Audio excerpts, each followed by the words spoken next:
পুরো পৃথিবীটাই পরীক্ষা ক্ষেত্র, সবাই পরীক্ষা দিচ্ছি, কিন্তু কারো পরীক্ষা প্রশ্নের সাথে কারোটার মিল নাই। সুবহানাল্লাহ পড়বেন না?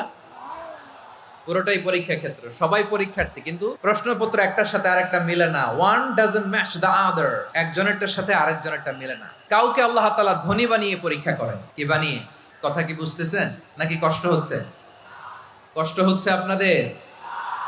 কাউকে আল্লাহ ধনী বানিয়ে পরীক্ষা করেন, আবার কাউকে আল্লাহ তাআলা গরিব বানিয়ে পরীক্ষা করেন, কাউকে আল্লাহ অসুস্থ বানিয়ে পরীক্ষা করেন। কেউ দেখবেন যে দুরারোগ্য ব্যাধিতে আক্রান্ত, ডাক্তার বলেছে আর সময় নাই, দুরারোগ্য ব্যাধি ক্যান্সার, যার নেই কোনো অ্যান্সার, তার জন্য পরীক্ষা হচ্ছে এই রোগ। আরেক লোক দেখবেন তার আবার রোগ বালাই নাই, মাশাআল্লাহ, তাকে আল্লাহ তাআলা আর্থিক দৈন্যতা, দারিদ্রতা দিয়ে পরীক্ষা করছেন। এরকম আছে না নাই? টাকা পয়সা নাই, দিন আনে দিন খায়, যা আছে তাতে চলে না, এটা তার জন্য পরীক্ষা। আবার আরেক শ্রেণীর লোক দেখবেন তাকে আল্লাহ অসুস্থতাও দেয় নাই, দারিদ্রতাও দেয় নাই, তার দাম্পত্য জীবনের সমস্যা আছে না নাই? স্ত্রী কথা শোনে না, অথবা ছেলে মেয়ে কথা শোনে না। তাহলে পরীক্ষা সবার জীবনে আছে, এক একজনের পরীক্ষাটা এক এক রকম। আল্লাহ তাআলা দেখতে চায় যে এই পরীক্ষার সময় আমরা কিরকম রেসপন্স করি।